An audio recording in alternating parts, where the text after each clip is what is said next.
नमस्ते साथियों, कैसे हैं आप सब। आप सभी का स्वागत है आज फिर हमारे चैनल ड्रीम सेतु एजुकेशन पे। कैसे हो? व्याकरण की तैयारी कैसी चल रही है? D triple S B, C TET, UP TET, TGT PGT की जल्दी बताइए। आज हम लोग करेंगे विराम चिन्ह, पंक्चुएशन। विराम चिन्ह आज हम लोग कहाँ पे कौन सा विराम चिन्ह लगा? विराम। विराम का अर्थ क्या होता है? रुकना या ठहरना। वाक्य को लिखते समय व बोलते समय बीच बीच में कहीं थोड़ा बहुत रुकना पड़ता है, जिसे भाषा स्पष्ट, अर्थवान एवं अपूर्ण हो जाती है। भाषा में इस ठहराव को क्या कहते हैं? लिखित भाषा में इस ठहराव को विशेष प्रकार के चिन्हों का प्रयोग करते हैं। क्या करते हैं? दिखाने के लिए इन्हें ही विराम चिन्ह कहा जाता है। भावों और विचारों, विराम चिन्ह किसे कहा जाता है? अभी आगे देखिए। भावों और विचारों को स्पष्ट करने के लिए जिन चिन्हों का प्रयोग वाक्य के बीच या अंत में किया जाता है उन्हें विराम चिन्ह। यदि विराम चिन्ह का प्रयोग ना हो तो अर्थ का अनर्थ। जैसे देखिए, रोको मत, जाने दो। एक दूसरा है रोको मत, जाने दो। तीसरा रोको मत, जाने दो। पहला क्या है? रोको मत जाने दो सबसे लास्ट में लगा हुआ पूर्ण विराम, फुल स्टॉप, यानी कि रोको मत जाने दो। ठीक।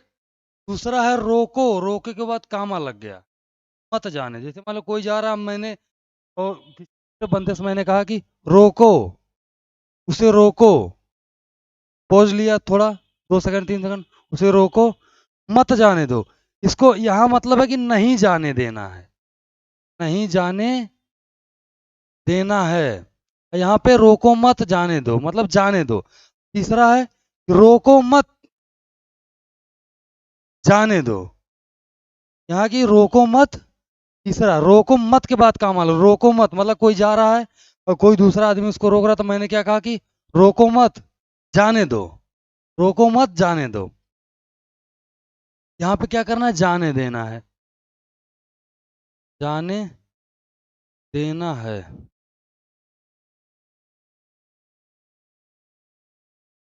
जबकि दूसरे और तीसरे वाक्य में अर्थ तो स्पष्ट हो ही जाता है, लेकिन एक दूसरे का उल्टा अर्थ मिलता है। जबकि तीनों वाक्यों में वही शब्द हैं।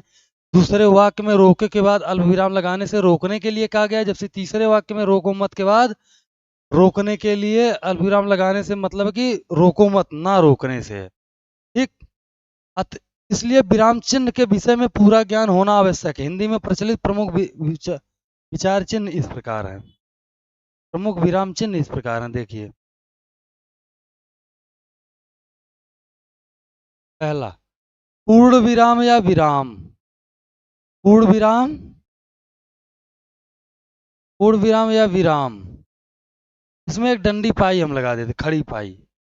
अर्ध विराम, ठीक, बिंदी लगा के नीचे कॉमा लगा देते हैं। अल्प विराम, अल्प विराम को जिसको हम सिर्फ कॉमा कहते हैं। प्रश्नवाचक चिन्ह, क्वेश्चन मार्क। ठीक। आगे आइए, विस्मयादिबोधक चिन्ह,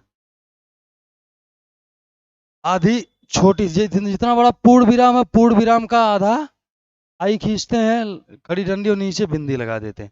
विस्मयादिबोधक मतलब भौचक्का रह जाना। जैसे हम बोलते शाबाश, तो वहां पे भी ये लगेगा विस्मयादिबोधक। या जैसे मान लीजिए कि अरे ये कैसे हो गया, तो वहां पे भी जब बहुत ज्यादा हम चौंक जाते हैं, भौचक्का रहे।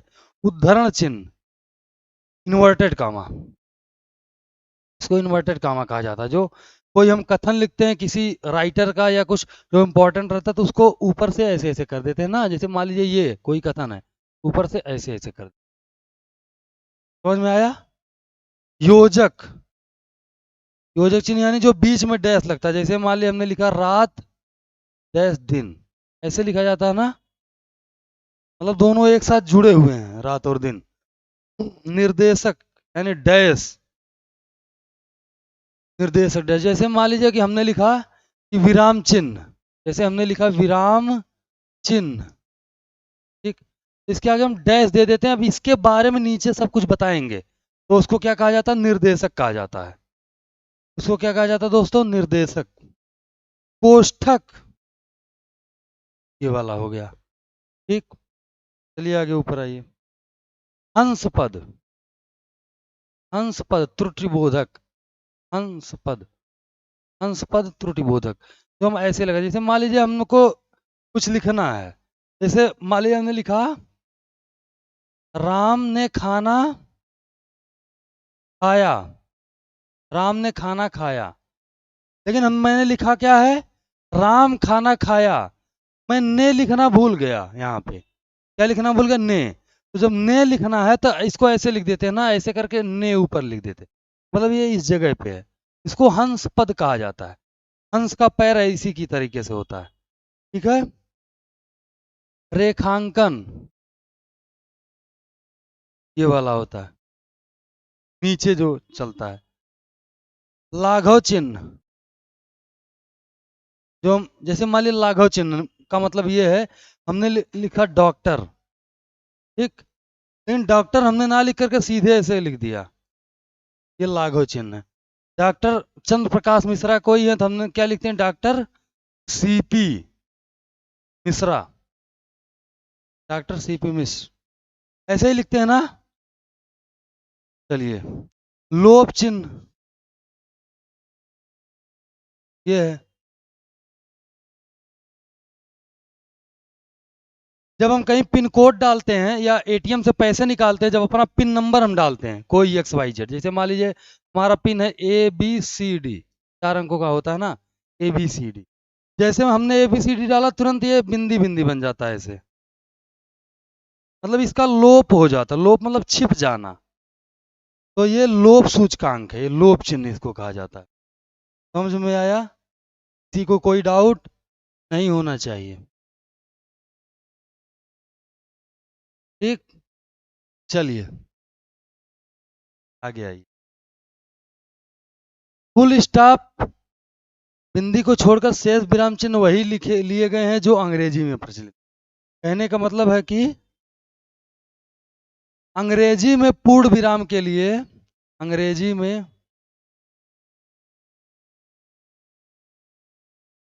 पूर्ण विराम के लिए फुल स्टॉप लगाया जाता है, और हिंदी में खड़ी पाई। बाकी जितने विराम चिन्ह सब एज इट इज जो इंग्लिश में यूज किए जाते हैं वही हिंदी में भी यूज किए जाते हैं। समझ में आया? चलिए,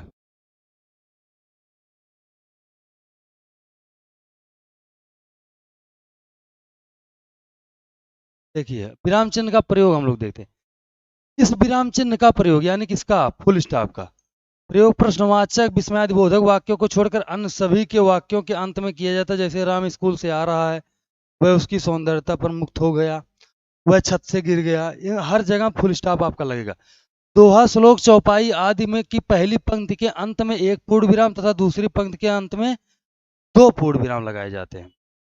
जैसे रहीमन पानी राखिए बिन पानी सब सून, जैसे रहीमन पानी राखिए बिन पानी सब सून, कितना विराम चिन्ह लगा? एक। ठीक, अब आगे पानी गए न ओबरे मोती मानुष चून, 2 लग गया। कभी कभी किसी व्यक्ति या वस्तु का सजीव वर्णन करते समय वाक्यांशों के अंत में पूर्ण विराम का प्रयोग होता है। ठीक, वह राम सिंह आ रहा है, गठा हुआ बदन, मस्ती भरी चाल, चेहरा हंसता चेहरा, दोस्तों के लिए मोम शत्रुओं के लिए काल। ठीक, चलिए ये सब तो हम देख ले। अब अर्ध विराम देखते हैं। जहां अपूर्ण विराम की अपेक्षा कम देर और अल्प विराम की अपेक्षा अधिक देर तक रुकना हो, वहां अर्ध विराम लगाया। जैसे आम आमतौर पर अर्ध विराम 2 उपवाक्यों को जोड़ता है। ठीक, जैसे फलों में आम को सर्वश्रेष्ठ फल माना गया, किंतु श्रीनगर में और किस्म के ही फल विशेष रूप से पैदा होते हैं, तो कॉमा लगा दिया हमने। इसको अल्प विराम या अर्ध विराम कहा जाता है। समझ में आया? जब कॉमा लगाते हैं।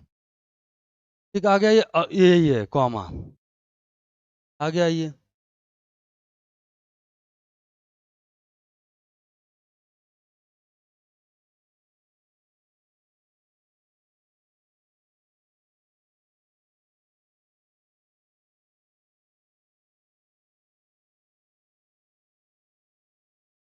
ये सब अल्प विराम है। तब ये मतलब अल्प विराम है कि जब ज्यादा ज्यादा शब्द एक साथ आने लगे और उनको अलग अलग भी करना, जैसे जहां, यह, तब, वह, तो, आदि, हर जगह यही लगेगा। और जहां प्रश्न पूछा जाता है वहां प्रश्नवाचक लगता है। प्रश्नवाचक यानी कहाँ से आ रहे हो, क्या कर रहे हो, कहाँ जा रहे हो, तो वहां पर क्या लगेगा? प्रश्नवाचक। वहां पर प्रश्नवाचक चिन्ह लगता है। ठीक है, चलिए। विस्मयादि बोधक मैंने बताया कि भौचक्का हो जाना या कि चौंक जाना, बहुत ज्यादा खुश हो जाना, विस्मय, हर्ष, घृणा, जैसे हाय बेचारा व्यर्थ में मारा गया। संबोधन सूचक होता है, जैसे मित्रों या दोस्तों, जब हम अपना अभिभाषण शुरू करते हैं तो बोलते हैं। उद्धरण चिन्ह, इन्वर्टेड कामा, किसी और के वाक्य या शब्दों को ज्यों का त्यों रखने। मैं बोला ना किसी राइटर वगैरह के, जैसे तुलसीदास ने कहा, रघुकुल रीत सदा चली आई, प्राण जाई पर वचन न जाई। चलिए, योजक चिन्ह जोड़ने के लिए मैंने बताया कि दो युग्मों को एक साथ, जैसे जय पराजय, लाभ हानि, रात दिन, दो दो राष्ट्रभक्त। ठीक। निर्देशक चिन्ह, जब निर्देश योजक चिन्ह से थोड़ा सा बड़ा होता है, इस चिन्ह का है कि प्रयोग निम्नलिखित, जैसे मैंने बताया कि हमने लिखा विराम चिन्ह, उसके बाद ऐसे बड़ा सा डैश दे देते हैं। उस डैश का मतलब क्या? विराम चिन्ह के बारे में आगे सारी चीजें लिखी हुई हैं। ठीक। चलिए,